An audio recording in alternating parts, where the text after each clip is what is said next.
Some more regarding the passing of judgment. The pastime that fits everybody. One size fits all, no returns necessary. And if you will recall, keeping in your own little mind some of the things we'd already mentioned, that all conclusion-oriented thought and speech is a form of passing judgment, and that all passing judgment is a form of homicide inflicted upon any possibility of open-ended, that is, non-conclusive-oriented thought. It is a form of homicide inflicted on any possibility of any sort of plain speech, plain thought. And also keeping in mind that in addition to that, all closed-end, that is, conclusion-oriented thought resulting in knowledge is absolutely necessary for the growth and the health of this man's secondary world. But it is a direct governor, at least, and at most, it is an executioner of all forms of variety. Real variety, we should say. Because there's always, not to play with words, but in the secondary world there is that which, to make it fast, like in this case, I'm inclined to say illusionary variety as opposed to real variety. But that has nothing to do with the time-honored, historic, honored, that's a good one, time-honored use of such things as saying, well, what people believe is imaginary or illusionary. It's not that. Because even the illusionary, if we can call it that right quick, in the secondary world is as real as anything else. But just so as we can, there is real variety and there is illusionary variety. And illusionary variety is what everybody is experiencing at the old building site in Urally. There are changes. The dance card seems to move. The band seems to play different numbers, but you can't get outside the ballroom. So for any chance of real variety, whatever that might be, so it's obvious whatever we're inferring would be something other than is normally experienced. Is that right?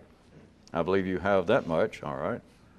Then real variety, whatever it might be, the possibility thereof is governed, limited, held down, set upon, somewhere between that and outright execution.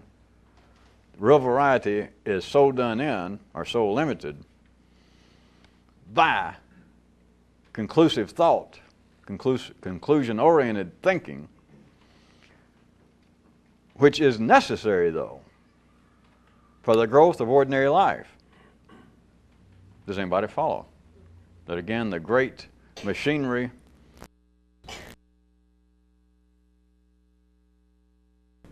that there must be conclusion-oriented thinking, closed-in thinking, the passing of judgment, the dependence upon knowledge. You know, J.B. almost had that song right one time. It should have been, knowledge won't change you, but thinking will take you out. That's obscure. Some of you can look it up in your own record collection. He just happened to refer to it as shackles instead of dealing with knowledge and thinking. It is absolutely necessary for the expansion of ordinary secondary life that there be a continual passing of judgment intellectually. That the thinking process, as it starts out, has got to be oriented, has got to be driven toward conclusions. If it were not so, as we were mentioned several times, nothing would happen at the secondary level. There would be not enough conclusion to ever come to any technological advancement. You could not even make long-range plans in your personal life. You could not do anything unless there seemed to be some sort of end, episodically, to the little scenarios in one's life. Not just out there, but in here. That the thought has got to apparently go somewhere. That you cannot just plug in an AC line in the, not to any profit, in the wall socket if it is not connected to something. If you just cut it off, had a plug on one end and the line open, then you could say the electricity is just going to run out and get all over your floor and get in the way, all those electrons. But it is useless. What's the point unless it is finally coming from the wall and into something worthwhile? A toaster, a stereo. That is the same way the ordinary, quote, thinking operates. That if it does not reach some conclusion, if it does not end up that the thinking is actually done in a sense at one's fingertips, that the thinking of man results in something out there, stuff, including people, including people's ideas themselves. If stuff does not get moved around, all you had was a stripped AC cord stuck in a wall socket, and you're just wasting all that good electricity. It's serving no purpose. But real variety, do you understand, would be somewhere outside of any known toaster, stereo, Cuisinart, or an electric uncle. It would have to be something else. You don't even have to sit around and be ordinary enough to have those imagined dreams that you're going to think of something metaphysical or occult or mystical about. Oh, wait, there are great thoughts. I'll have a great thought. Your great thought, if you really work hard and take a lot of drugs, is you'll probably come up that you had a vision and the great thought was a pig that flies. That's all you can do. That's all you can do. You can't come up with anything else. That is what would seem to be variety, but you do understand all you have taken is all the toys that are there in the closet, all the food that it's at the picnic table, and you moved it around. And then you said, it's a new discovery. It's a new thought. It is a lack of variety. It limits variety as is necessary. I ask one more time at least. Rhetorically, do you see, again, the efficiency that ordinary thought has got to deal with the materials that it has. It has to be a continual revision, a rewrite, which is part of the, if there was such a more multidimensional term, it's kind of the, rather sad, I'm just saying this, it's not, the rather sad irony, no. The rather pathetic humor, no. Of the would-be occultists and mystics and great thinkers throughout history will suddenly jump out behind a column and scare the piss out of Samson even. And they holler, I've got some great new discovery. I've been talking to people from other planets, other worlds, other dimensions. And I know it's going to frighten all you people. I know it's going to be unbelievable. You're going to think I'm crazy. But here it is. The payoff, the punchline, you just never thought about it this way, pales compared to the setup. Think about it. Think about the weirdest book that you've ever read in your life. Back when you used to read weird books, we'll assume you don't anymore, but that you went over into the Dewey Decimal System under the number that was for weird books. I don't even know what they are. I don't know what they are anymore. I'm not to date. I guess nowadays, what would a weird book be? I was a teenage mutant from outer space working for E.F. Hutton before they collapsed. I don't. But if it was a book like the weirdest thing, I spent 2 weeks in God's Baltic retreat. I'm just trying. Nowadays, what would it be? And if it's the kind of thing, if you were older or younger, same thing. If you were of a more primitive, childish mental inclination, and you were thinking, boy, I want to read one of those weird books again. I hadn't read one in a long time about guys that claim they talked to gods or that they visited, they finally found Atlantis. It was actually, and they misplaced it, was down under the Tasmanian Sea. And boy, there's things going on you won't believe. And you pick it up, and what is it that you're not going to believe, according to the author, according to the book, the Dust Jacket? It ends up that in a city underwater, they've got pigs that fly. But notice the efficiency, the way we got off on this, for those of you that are trying to keep track. You mean somebody's trying to keep track? All right. Why is that? It's just another example of the efficiency that the setup line, that you plug in the cord in the wall. You're taking in the gasoline and, of course, the air mixture to fuel the engine of your own intellect. And the setup line claims to be something that's almost unbelievable. And there is no such thing that's almost unbelievable. If some person said it, then it's not unbelievable. And if some person says, wait, this is going to be frightening, I shouldn't tell you because I have been in close contact with some guys that live on Pluto. I've lied to you about the Baltic. They've got a retreat. And the things they told me, they told me, and as a matter of fact, I should not come back here to this planet and tell you people because the information is so frightening. It is so shocking.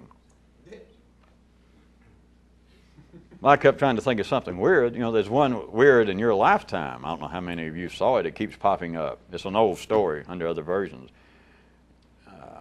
Of people threatening. Somebody is saying that they had access to some of the secret Dead Sea Scrolls. Not the ones you heard about, but some other. And it has some information in there about, and then you fill in the blank, Abraham, Moses, Jesus. That if this information gets out, and right now there are people being held in bondage. There are people being locked up in the basement of the theological school at Princeton so that they can't get out. That there's information in there that will shake the Christian religion to its very foundations. And people go, oh boy, what could that be? It's going to say that Jesus was a flying pig. That's all it can be. But notice the efficiency of the setup being that this is going to be so shocking that it will shake the religious beliefs of most of humanity to its very foundations. Nothing can live up to that. So what happens? The information never comes out. Or if it comes out and somebody comes out with a version, so that this, let's say this comes out again, that kind of thing. And then a guy says, hey, me personally, had access to that, and so just because they won't tell you, I saw what it was, and I wrote a book, and here it is. What's the book going to be?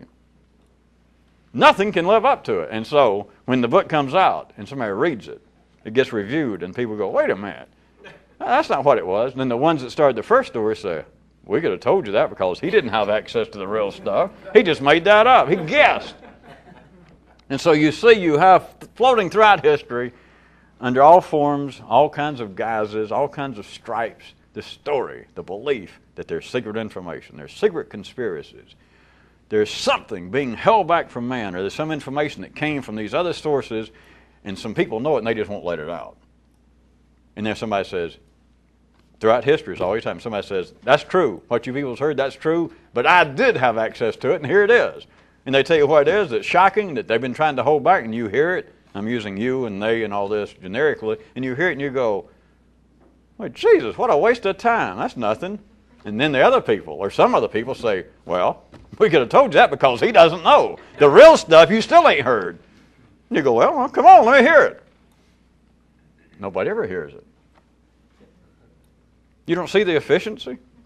You don't see how we got off on this? It's life continually saying, let's dance. And life says, I don't want to dance. Or life says, let's dance. And life says, hey, mother, I am dancing. Or life says, don't step on my foot while you're dancing. And you say, that's not my foot, that's your foot. What could be plainer? Remember, if you're going to dance here, you got to get neuter.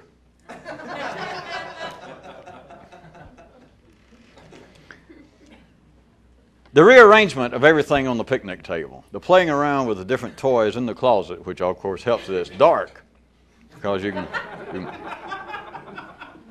all of that is necessary because it gives a continual revision, a rewriting, a new version about, I got the new secret information. It's finally time. They told me from other planets, it's time. Humanity is now ready for it. It's been a long time, and I know there's been lots of threats, but humanity is ready for it. And humanity says, put it on me. The secret is, those pigs that fly can talk.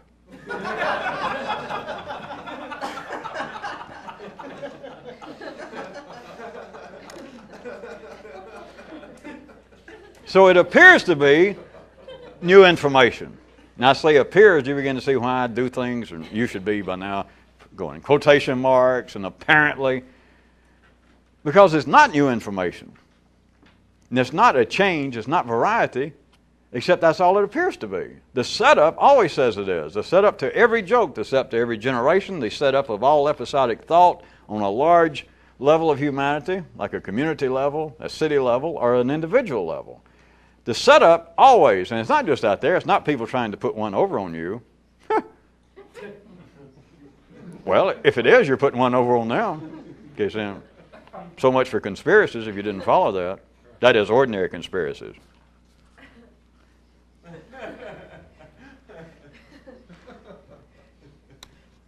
As long as the feeling is that there has been a change than ordinary episodic consciousness, what's it going to say? I don't see a change.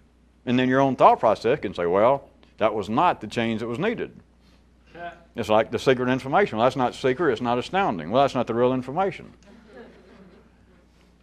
Ordinary intelligence, ordinary thinking, once it gets to some conclusion in itself, that, well, this is the new information. And if, within your own partnership, you were to say, of course, you wouldn't say it verbally because it could slap the piss out of you up here. But you would be thinking non-verbally, that's not much of a conclusion, or I'm not getting anywhere. I keep thinking and thinking and thinking, and all I do is get gray hair and my headaches get worse. It is the dance, in this sense, is the continual setup, the continual promise that there is something new, there's going to be new information, we're going to get somewhere. Sure, this is not all that obscure. It's like a great, more cosmic version of the carrot syndrome. They call it in the city of young. Come on, come on, come on, come on, come on. And you just keep pulling it along. Except it's not a conspiracy of somebody out there dangling the carrot and you're the rabbit. It's not that, because it's internally also. But it's that you never catch up. You're not supposed to catch up. But there has to be the feel there. There has to be what I was calling incorrectly at the 3D level. There has to be the illusion, the appearance, the feel that we are getting somewhere. I am catching up. That is what is normally thought of as being knowledge. But it is not thinking. It is closed in and must be conclusive. And it is homicide. Because it kills any additional possibility of variety. In other words, you cannot go insane if you're ordinary. Because that's what it would be if you're ordinary. And you went outside the limits. You got off the grounds. You got out of the closet. It is nuts. So to be able to do it, you've got to be able to floorboard it on your own, though. You've got to be off on the revolutionist highway. You cannot be driving along the normal interstates. You do recall it's only been a little bit.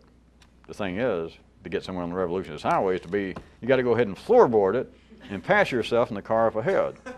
Which is, of course, back on the ordinary interstate, is not only insane and non-sequential, it's impossible. Not about covers it. Plus, it's probably illegal. You can't do that.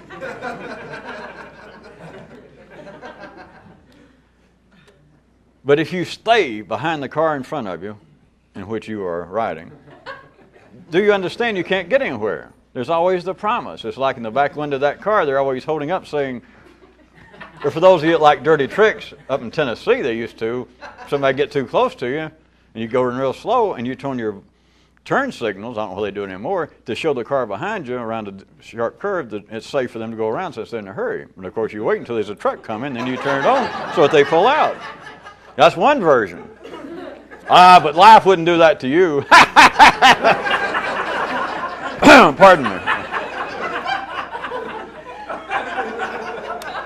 I mean, a decent person wouldn't do that to you. Another version of looking at it is the car up ahead in which you're riding. That is, in which your knowledge, you understand. Good sequential reason is riding. Instead of that one, if that sounds a little too bloody for you, then it's like in the back window of the car up there, they keep holding up this little sign. Somebody does. It says something like, we'll go faster in a little while. Or a little sign that says, we're going to make a bathroom stop in a few minutes, just hold on. Or we're going to stop and get something to eat, and it's going to be the best food you ever had in the world. It's that kind of thing. Not only does that happen, as I was referring, on the sequential highway, the interstates of life, you can't pass yourself anyway. But rather than just sitting there and having to fume for 65 years, notice, this is what I'm talking about, is the punchline, the promise can never fulfill them holding up the sign. We're going to stop and eat in a few minutes. The reason we're taking so long is we know a place up ahead that is the most unbelievable food you ever had in your life. So there you are, the rest of your life, driving behind the car in front of you in which you are riding. That is knowledge. That is conclusion-oriented knowledge. That as far as you can think, as far as you can go on that kind of sequential highway, is the car ahead of you. You can't ever pass. But notice at the ordinary level, that's okay because you're driving the car ahead. See, that's why some of you, of course, now you're laughing after I took 5 minutes.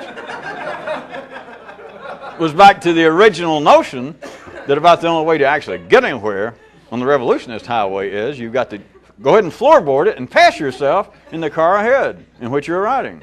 Pass yourself in the car ahead. Of course, I'm not going to blame you the first time you hear it to go, Jesus, what the? But see, now you laugh. But see, now I did that. If I go back now and repeat the part that made you laugh, you'd be back now to going.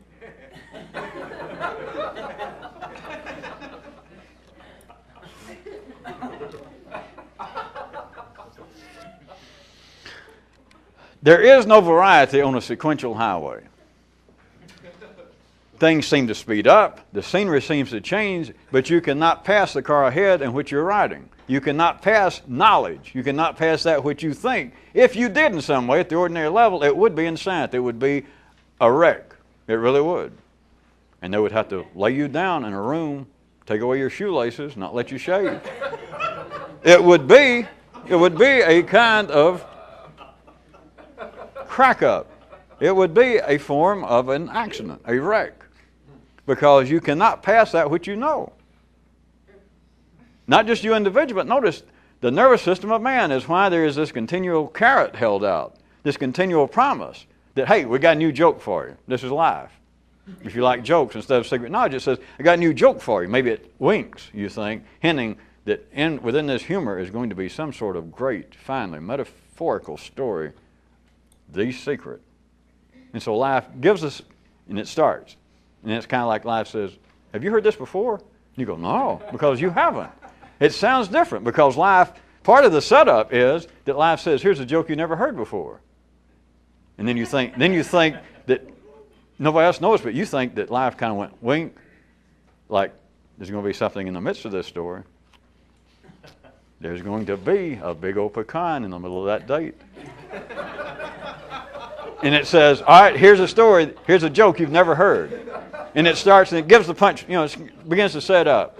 It says, well, there was a priest and a rabbi and a carpenter having a drink. And it says, have you ever heard this?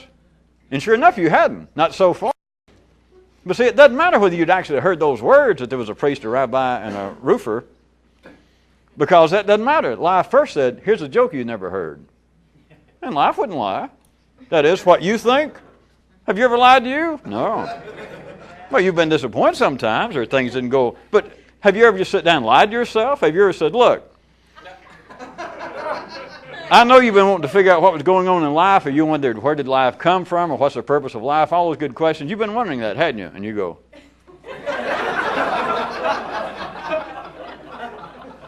And then you say, well, all right, I got to level with you. I have known all along, and I've just been kind of stringing you along.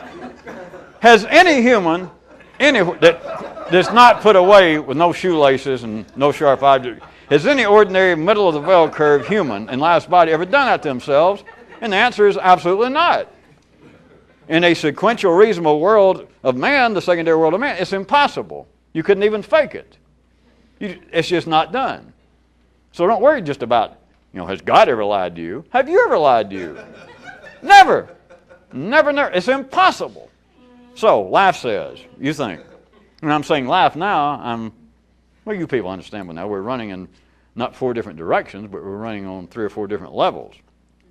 And so apparently life, I'm pointing out there, history, the institutions, the city itself, that life apparently says, maybe you thought you got it from a book, maybe you even thought that you thought it. That's very iffy, but at any rate, apparently life says, hey, I got a joke you never heard. It's like you found a book, and the book says, finally, the secret information, and you look down, the book was written 2 hours ago. And it says the secret information for our time. It's the same thing that I'm doing is life says, hey, I got a joke you never heard. And you go, oh, okay. And it says, okay. It was a priest, a rabbi, and a roofer. They were about have you heard this before? Can life lie to you? Can you lie to you? You're going to have to say, well, no, come on. And it says, okay. Well, the priest and the rabbi and the roofer, they were going in a bar. It was, I don't know, it was about 4 o'clock and it was raining. Are you sure you never heard that? You know, it was raining. That's part of the joke. You go, no, come on. So life says, it's like you got to chapter 3 in the book, chapter 4, or you went off and you lived 2 or 3 years in a commune, or you kept going to visit some guru. That's all the joke is. And so he tells a little more and he says, wait a minute. Are you sure you hadn't heard it? It's raining real hard. No, I hadn't heard it. Come on. Okay, all right, there's a priest, a rabbi, and a roofer, and they're going in this bar, and it's an afternoon, it's raining real hard. And just about the time they get inside, they start to take off their, did I tell you, they were in Boston. Did I tell you that? And you go, no. You say, well, wait a minute, have you heard it now? Because they're in Boston. You go, no, come on. And of course, this might take 2 or 3 months. It might take 2 or 3 books. But you understand, you cannot turn on life, and what we're talking about is you cannot turn on wherever you're getting your fuel. You cannot turn on the wall socket. You cannot turn on a gas pump. You cannot turn on the energy that keeps you alive as a secondary human, as an intellectual human. There's no way you can turn on this and say, wait a minute, quit lying to me. What kind of bullshit is this? I'm sick of it. You cannot do that any more than you can do it to you. And so what appears to be information coming from somewhere else, which is energy, coming from somewhere else, if it starts off and says, hey, here is something new, a joke you never heard. And it goes on, and periodically it says, wait a minute, have you ever heard this? I don't waste my time. You can't say, yes, I have, because you cannot have heard it. Not if the energy first says, here's something you never heard. After that, it doesn't matter is what I meant. Now, perhaps you see a little closer a few minutes ago. It doesn't matter that if literally you had heard the words, because you cannot now have heard it before. If it starts out and its preface, the setup to its joke is, hey, here's one you hadn't heard, brand new. And even if it does that, if 30 seconds later, which could be 30 days later, which would be 3 years later, but 30 seconds later, if it says, all right, here's one you hadn't heard, you go, okay.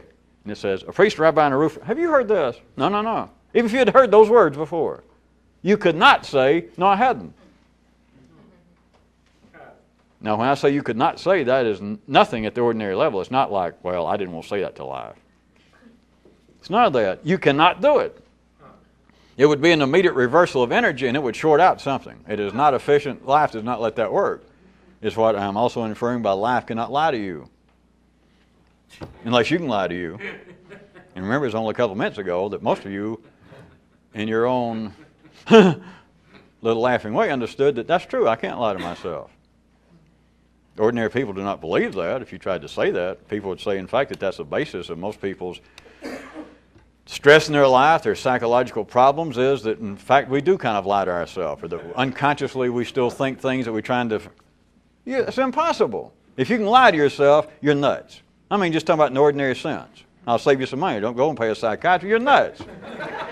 I mean, they're going to lock you up before you get home for your own good. All right, I shouldn't lie to you. It's not for your own good. It's for life's good. It's to get you off the street. They just say, we're putting you away for your own good. Here, let us put these electrodes to your head, and this is for your own good. No, it's not. It's to get you out of their hair. So you don't have to worry about, have you ever lied to you, or can you lie to you? No. The answer is no. But notice in the city also, to really take a sidetrack again, in the city, any reasonable, intelligent, sophisticated person would say that, to that kind of comment, they'd say, well, whoever said that has been dead 200 or 300 years. Because that's not true. We lie to ourselves all the time. That is the basis of the psychological problems and stresses that we all have. Call me a mechanic. You can't lie to yourself. And if you can, it's over like that because it is an electrical short circuit, and you are destined to be put away. You are in trouble. And life doesn't, you're not of that great importance, no offense, but no one is. You are an anomaly, you are a wart, you are a short circuit, and who knows whether you're going to get rehabilitated by life, but you're now out of the play. If indeed you can lie to yourself. But ordinarily people cannot. It is impossible. Does everybody remember where we were? There's no way you can pass the passing of judgment that you've already made about yourself and what you think. There's no way to pass the car ahead that you are driving. There's no way that you can think past what you already know, because whatever you know is in the way. Whatever you know doesn't just stop there, or nobody would even believe that they're still thinking and still alive intellectually.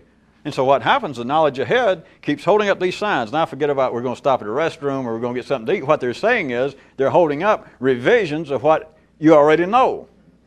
That's what it is. They're rewriting what you already know. That's what is meant by the example of, hey, don't get excited back there in the car behind because we're going to stop at a place up the road that has food you've never tasted before. Don't you understand? They're promising something that cannot be delivered. They're promising food you never tasted before. That's not true. Come on, you got enough sense to know there's no such thing as food you never tasted before. If there is, and when I say you, I mean any human. If there is such food, hey, trust me, don't eat it.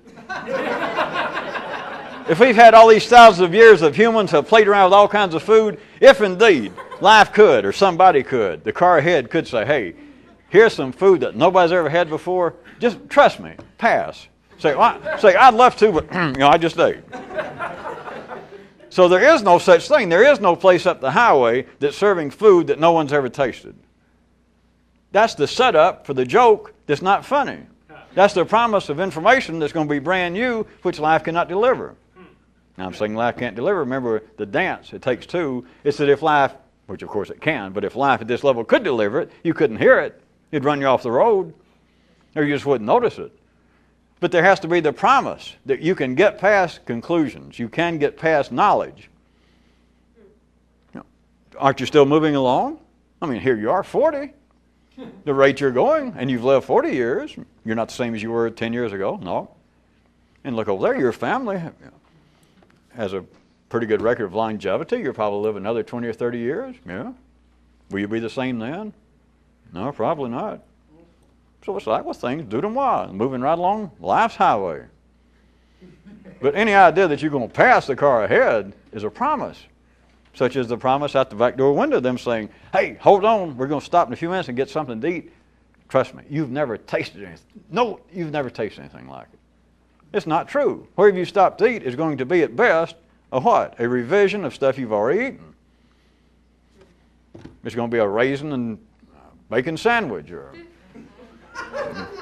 peanut butter and toenails or something. But it's not, I guess I carry it too far. It's not going to be food that no one ever ate before. All it can be is a revision of some already edibles.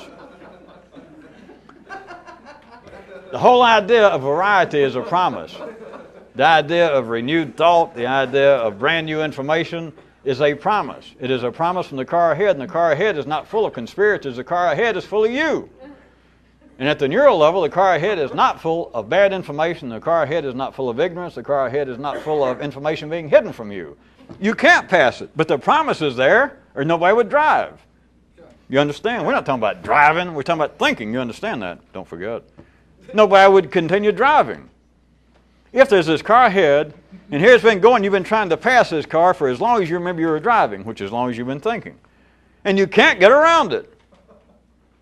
And if you knew there's no chance to get around, what would you do? Assuming you were still more or less sane, wouldn't you be inclined to say, I believe I'll just stop? So, you continually have these signs. You continually have the little blinker lights going for a second like it's safe to pass. And by the time you start, an arm goes out the window, the guy goes, no, no, no, no. So then you go back, and then you keep going around these curves. And then you put on his blinkers like, all right, it's time to fast, and you start to pull out, and he goes, no, no, no, no, no. But there has to be that going on, or you wouldn't continue to drive. You would try and stop, which in some quarters, some of you might know, it's known as the big S, not the big stop. It's known as I believe I'll sell myself a farm. Suicide at a primary level. The passing of judgment is what happens in lieu of being able to pass the car ahead and being able to pass what you already know and being able to keep the process of thinking alive as opposed to the thing of knowledge. Well, I want to hit some more things. How about another classic case? I say in all humility. Well, not all humility. There's some I didn't bring. Well, I lent some of you. What was you? I lent some of you. A classic case, another one, of meiosis.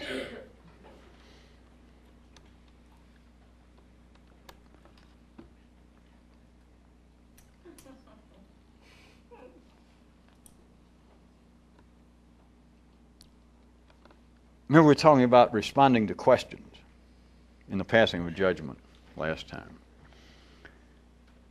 If you ordinarily will respond to any ordinary question, then you yourself are destroying any potential for thought, what we're calling thinking, plain thinking. And all it takes is to respond to ordinary questions in an ordinary way. You can forget any idea, by the way, to carry it any further if you want to jump ahead. You can forget any idea, not just plain thinking. You can forget any idea in life of plain speech in response to questions.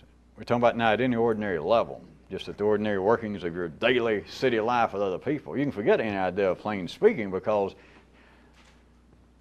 no other ordinary person, no city person's dance card that's going to ask you a question, no questioner's dance card can tolerate that step.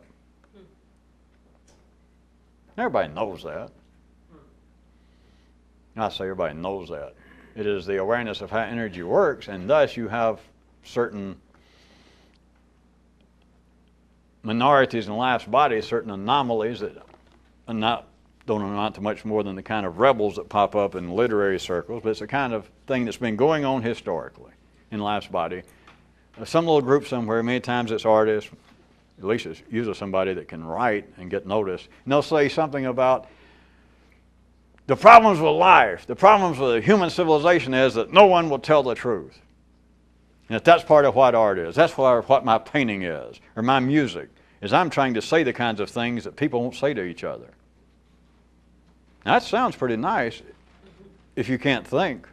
Because if you can think at all, you think, well, wait a minute. If you're one of the ones that can, actually say things plainly, why the hell you messing around writing music? Why don't you say it? Notice nobody ever says that. Well, the reason they don't say it is because the first guy I just did is a small enough anomaly in life, and so it's like a critic. And so anybody that criticizes a critic, we're down to the point that even if it happens, nobody ever hears it. Don't worry about me pointing out there. Worry about you in here. I was afraid of that. Well, I told you it gets so small nobody notices it. Turn right quick on yourself and go, did that ever happen to me? And the Carl had to hold up a sign and said, oh, no. That's obviously not applicable to anything in your life. You go, oh, good. At any rate, throughout, and it seeps into psychology, but there's always been people around saying, well, people will just not speak plainly to one another. They just won't do it. And of course then, there's a very small step in knowing you people, and the kind of people that get, well, it's not all that out of the ordinary for ordinary people to have had this kind of feeling before. But it's just the basis of ordinary sarcasm and smartassness of saying, well, it's a shame we can't talk plainly because that girl I went with last night I met at a bar that we were talking for a while, and she says, by the way, do you like my hair? It's a new style. And what I wanted to say was, you make Marge Simpson look like, she's a Vogue model. Or, what'd you do? I'm glad you mentioned your haircut. I thought maybe you got your head caught in a cement mixer. There are people around, and I'm sure some of you have done that, and somebody says, how do you like my new outfit? Or what do you think of this song I wrote? And you go, well, that's not bad. I like that. It's got a good beat. I give it about a 78. And then later, maybe you and somebody else is talking, and they say, did you hear this guy, so-and-so thinks he's now writing music? Yeah, I heard that. Did you think he's calling a song? You go, Jesus, God. What I wanted to tell him, I heard it. He asked me what I thought. And I said, well, it's not bad. But, what I wanted to say was, that almost makes me want to take an ice pick to my eardrums.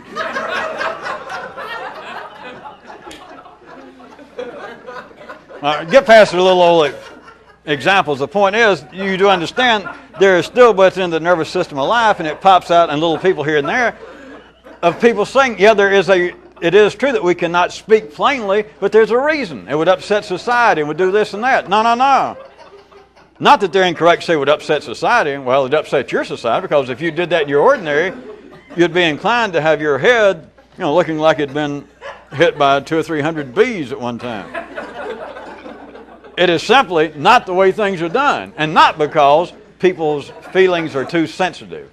Not that that's incorrect, but that's not the point. That is not the why. That is not the how of how life is arranged, not the why. They would explain the why is that it would be destructive to people's individual feelings.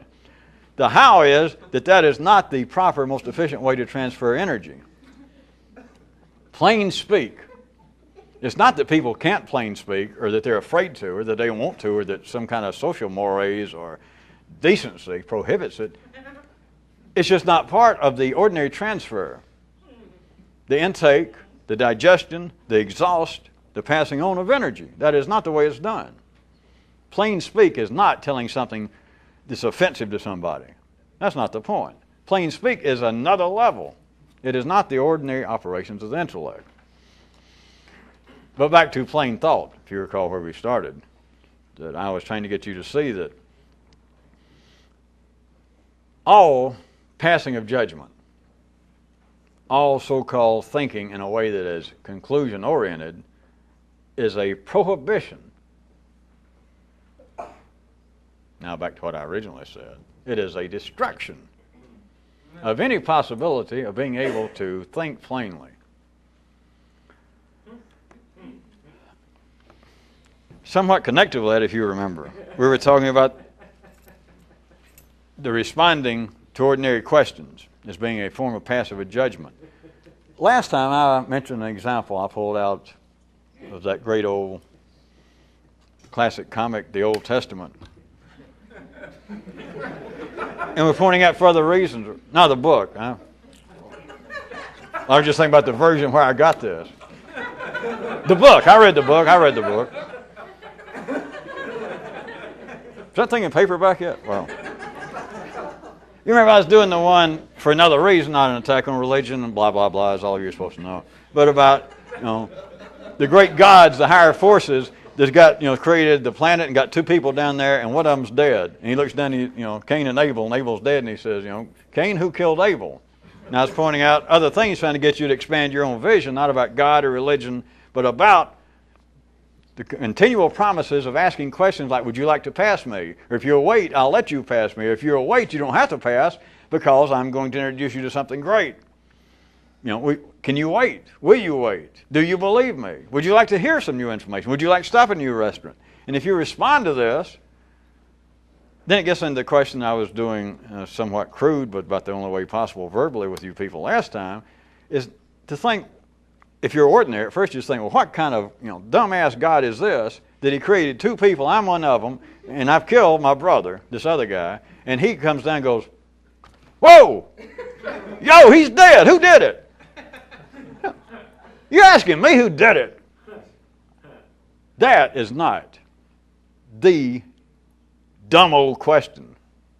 That is not the supreme dumb question. At first you might think it is, isn't it? What could be dumber, for one example? What would be a more useless, dumb question? How dumb would you have to be to answer if it's you and one other person and you kill the person, and the person that created you, the God came around And what, hey, who did that? That was what I was trying to lead you up to. That's the setup from last time. You could say, well, boy, talk about a dumb God. I would get stuck.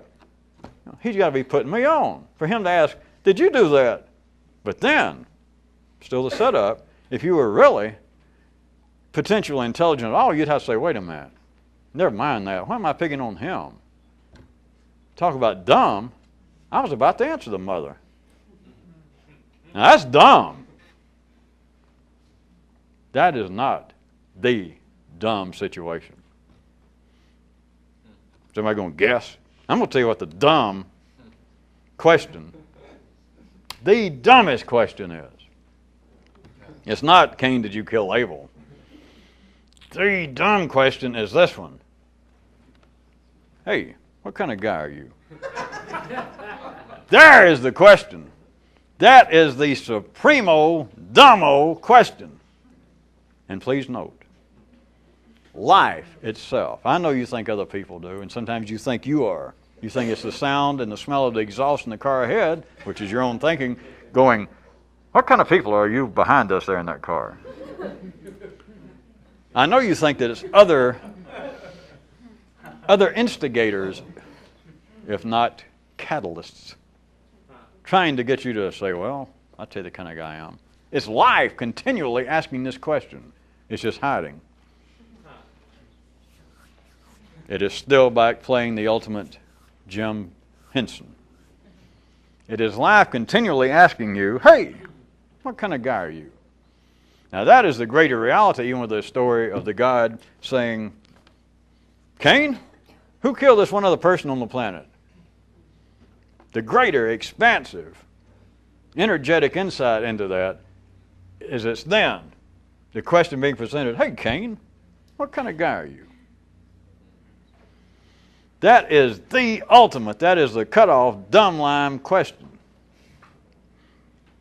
Of course, to add, if you want the real dumb line question, not just betting against the house, but the dumb line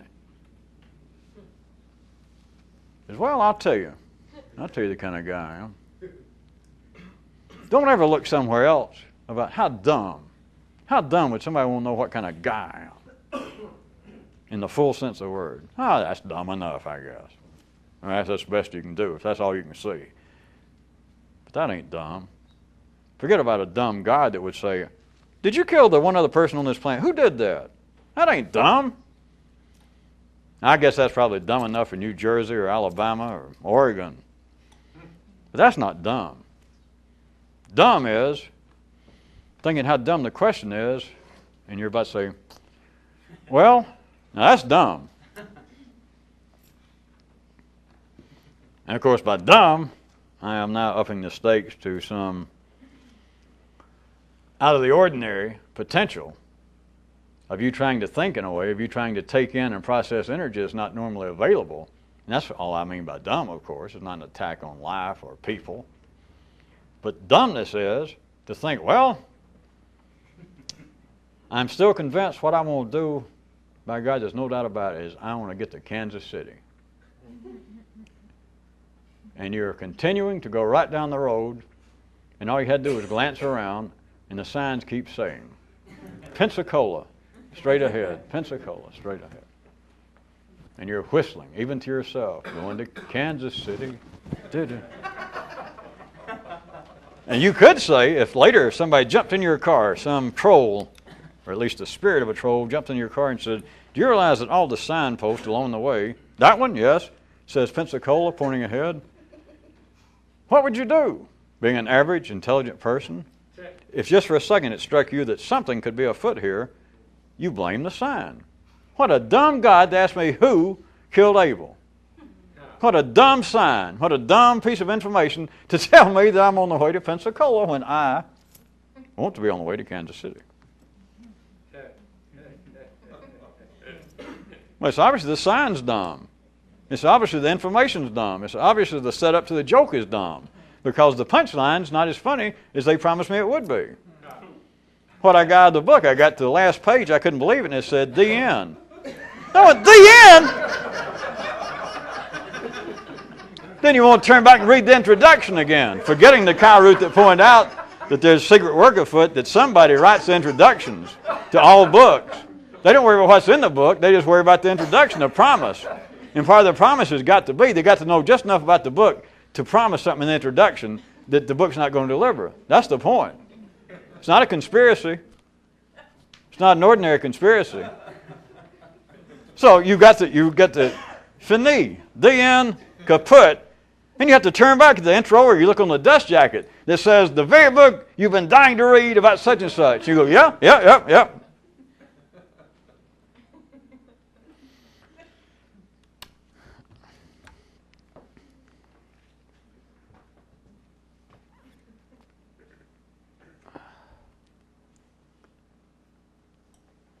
Something else from last time.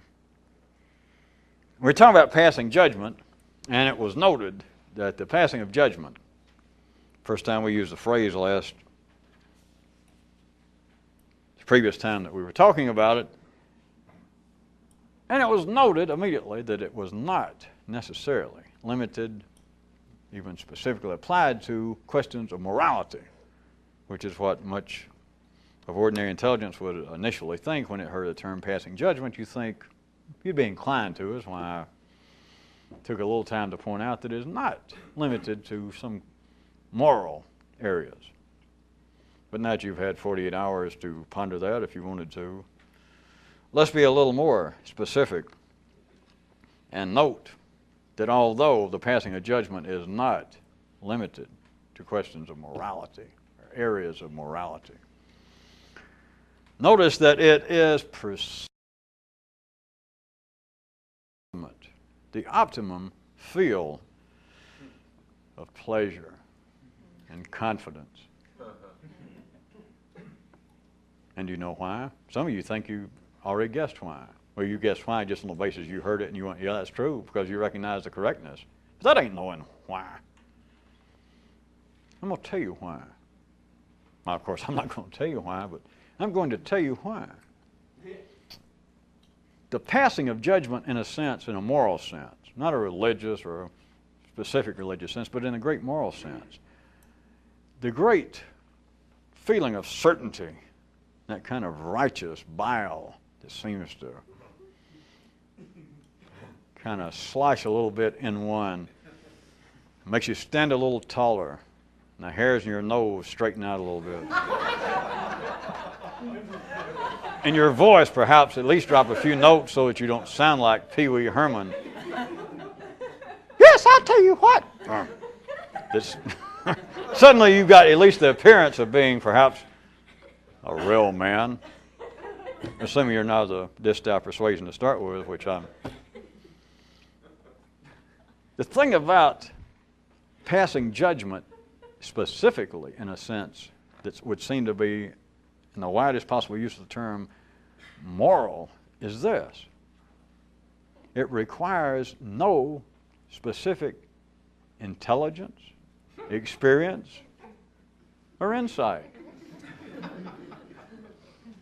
As opposed to passing judgment, let us say, on a specific scientist, a physicist, his latest theory. To pass judgment, and I'm not, of course, we're talking about something that in the city sense would appear to be of some consequence, not just some idiot come up and go, ugh, but somebody who's actually going to pass judgment and say, well, Professor so-and-so, I have read your latest theory having to do with blah, blah, and I must tell you that you're incorrect. And the crowd goes, they're waiting for you to pass him. And you go, well, I'll tell you why. And for it to be of some consequence, there has to be some sort of, at the city level, just ordinary level, there has to be some degree of experience, of knowledge, some expertise. But whereas, in a moralistic sense, that is commenting on human behavior, anybody can play. Anybody can pass any kind of judgment on any other form of human behavior. And what possible defense is there? Nada. Oh, they can argue, they can disagree, but as far as there being an actual defense, that they can actually take the energy. Whereas, if we were not speaking in a moralistic sense. That is, human behavior as opposed to what would appear to be the actual world of the intellect.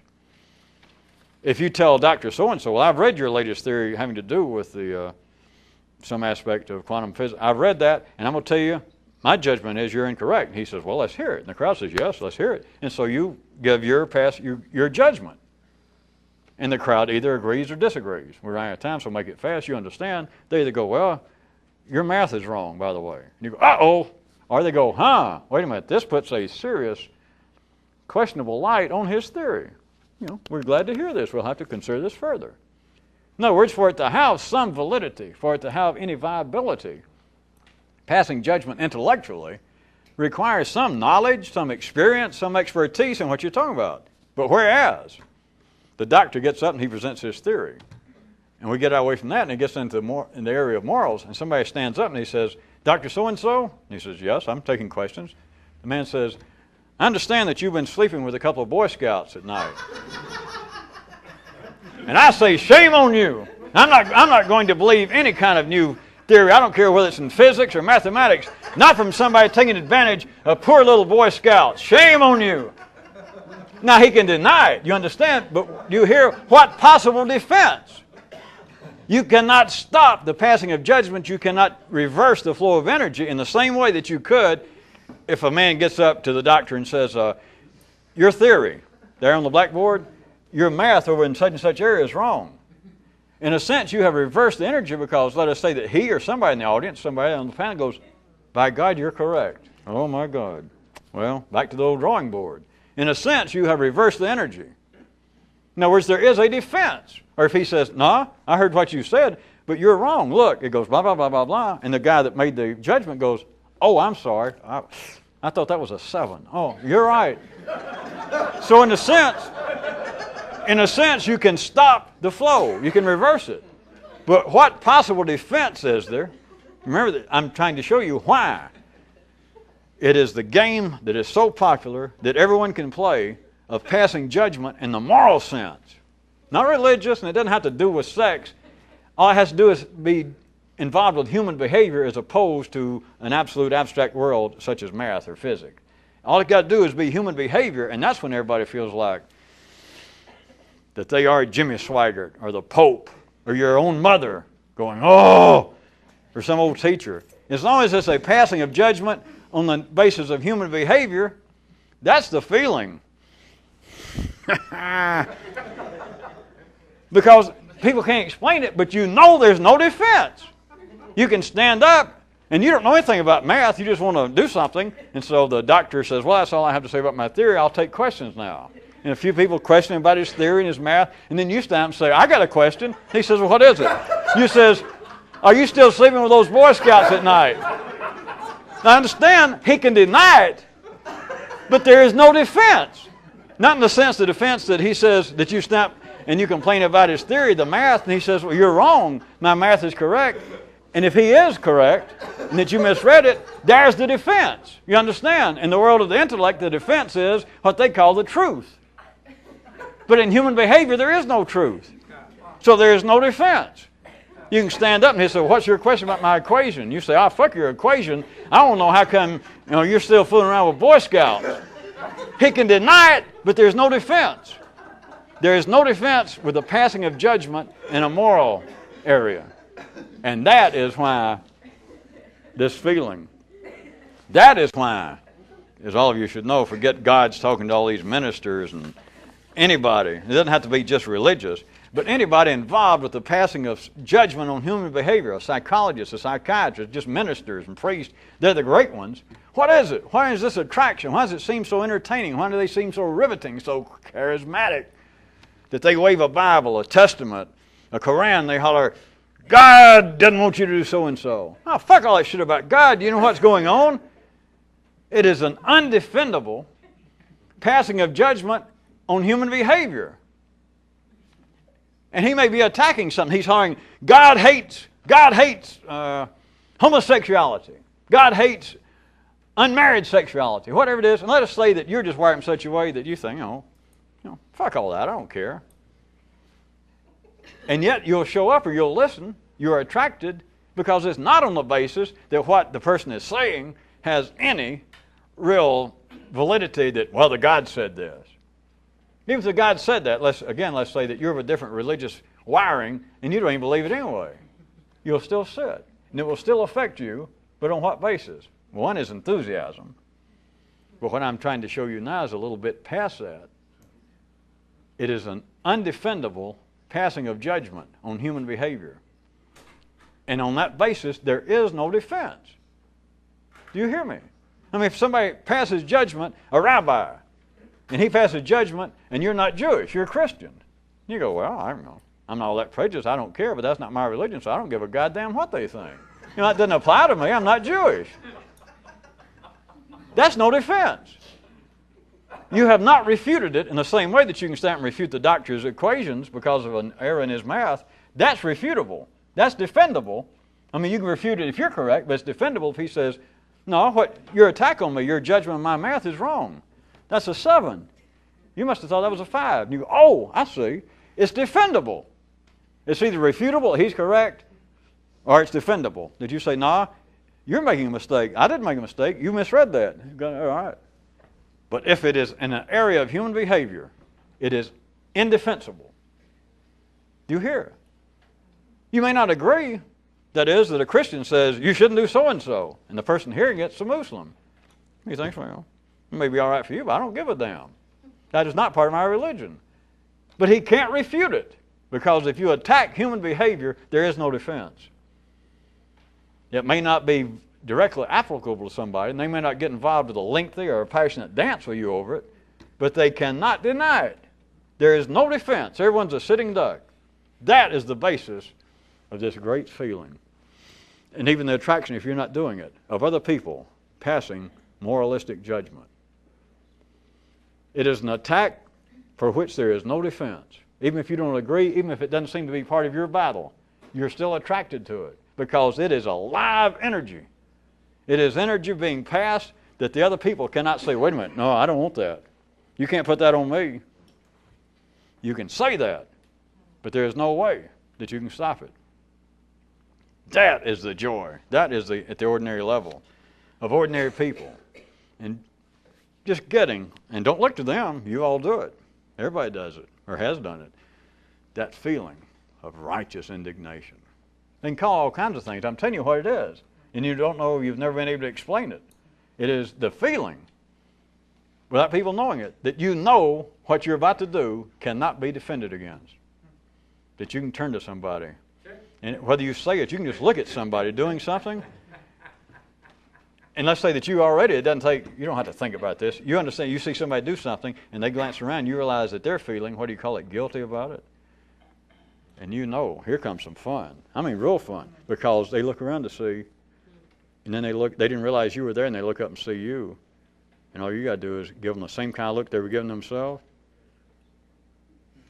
You're like, you despicable bastard. All you got to do is look at them. And you realize there is no defense. You have killed someone in an acceptable way. You have attacked them, and there is no defense. They are helpless. That's what makes someone smile. That's what makes your face get twice as big, and your nervous system just feel all oozy and warm. Because you are attacking that which cannot defend itself. Thank God that none of this happens within one, at least thank God you can't do it to yourself.